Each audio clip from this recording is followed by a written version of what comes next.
अब उनको ये है, अगर सब कुछ फेयर हो और कानून के अनुसार हो, क्या दिक्कत है किसी को?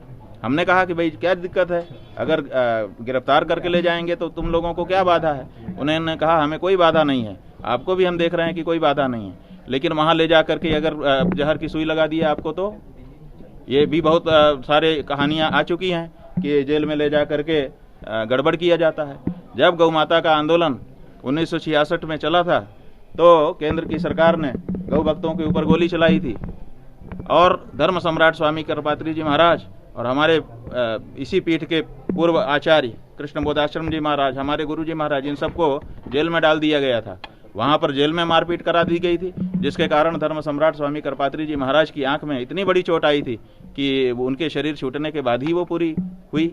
तो ये सब भी जेल में होता है, तो इसलिए हम उसकी सुरक्षा के लिए हम उसके लिए हम बचाव करना चाहते हैं, तो हमको अनुमति देनी पड़ी। भाई हमको कोई खतरा नहीं है, अभी हमको मार दो, हमें क्या खतरा है? हम तो अपना श्राद्ध तर्पण पिंडदान कर चुके, लेकिन जो हमारे पीठ से जुड़े हुए पीठ के अनुयायी भक्त हैं, जो सनातन धर्मी हैं, उनकी भावना का क्या? उसका भी तो संरक्षण हम ही को करना पड़ता है।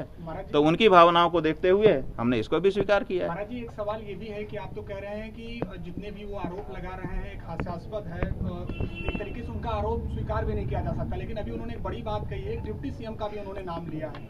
उन्होंने ये कहा कि उनके इशारे आपको वो उकसाने का काम करते थे। उन्होंने देखिए ठीक है, आप लोगों ने हमको उनका प्रेस कॉन्फ्रेंस का वक्तव्य दिखाया रिकॉर्ड करके, हमने देखा। वो कह रहे हैं कि इसमें सपा इन्वॉल्व है, इसमें बसपा इन्वॉल्व है, लेकिन भाजपा इन्वॉल्व है नहीं कह पाए।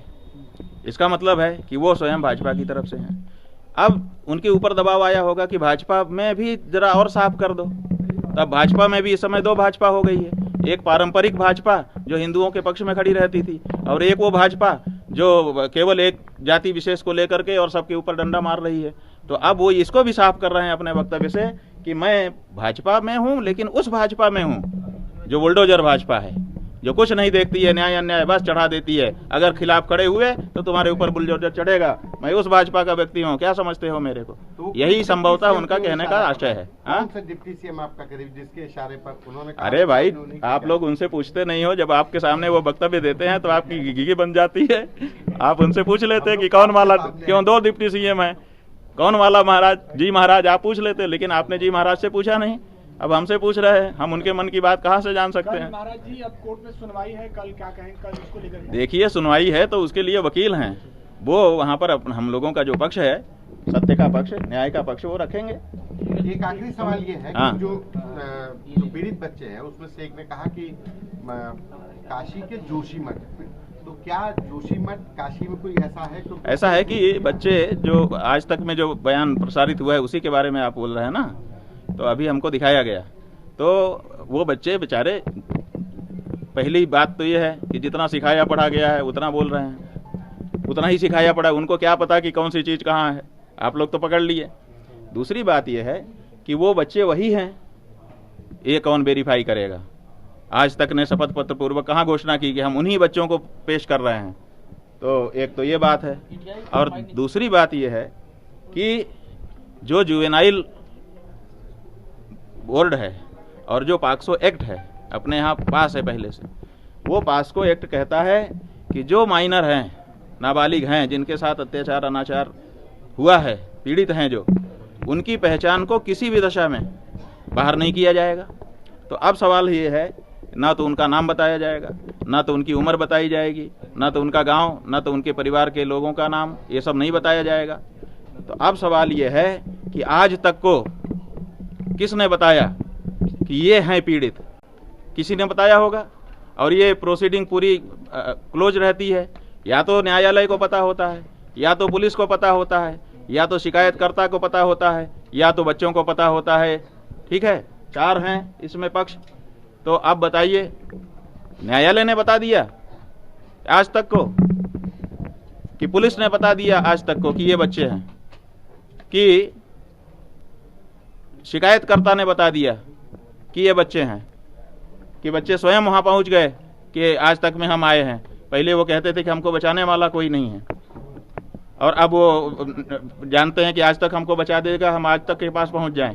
किसने बताया उन बच्चों को कि यही बच्चे हैं, यही इनका नाम है, यही उनकी पहचान है, और इनसे आप इंटरव्यू करो तो सच्चाई निकल करके सामने आ जाएगी? किसने बताया? बच्चे स्वयं भी भाई स्वयं ये कहा क्यों नहीं कहा गया? आज तक के द्वारा क्यों नहीं कहा गया कि बच्चे खुद चल करके हमारे पास आए? कल को हम लोग कोर्ट में पूछते कि तुम कैसे गए थे, कहाँ से चढ़े थे, किस वाहन में चढ़े थे, कैसे तुमको पता चला, कौन मिला, कैसे तुम्हारी बात हुई, क्या क्या हुआ, तुमको गमछा बांधने के लिए किसने, ये प्रश्न होते हैं ना। तो अब ये कौन बताएगा? तो इसलिए इसका मतलब है। अच्छा, दूसरी बात यह है, जनता कह रही है कि भाई ये जो बात है, जो उनका बयान है, ये तो 163, 164, 161 जाने कौन कौन सी धाराएं हैं उनमें होता ही है। वो अपना बयान देते ही, आज तक कोई इतनी जल्दी क्या थी कि बच्चों को ला करके उनसे पूछताछ करके अभी केस निपटा दो? तो इतनी हरी किस बात की है? इसका मतलब है कि शंकराचार्य को बदनाम करने का जो कुछ भी मौका हो उसको छोड़ो मत। और ये सब क्यों? क्योंकि शंकराचार्य की कहानी देखने में जनता को लगा दिया गया है, और उसी बहाने से जो एप्स्टीन की फाइल खुली हुई है, फिर से सुन लीजिए, एक एप्स्टीन फाइल है। एप्स्टीन नाम का व्यक्ति था, उसने जो फाइल बनाई है वो फाइल इस समय खुली हुई है, और उस फाइल में ऐसी ऐसी चीजें निकल करके आ गई हैं जिसपे इस देश में, पूरे विश्व में चर्चा हो रही है, केवल भारत में चर्चा नहीं हो रही है, क्योंकि भारत में शंकराचार्य का मामला झूठा निकाल करके एप्स्टीन फाइल की चर्चा को दबाने का काम किया जा रहा है। ठीक है, धन्यवाद।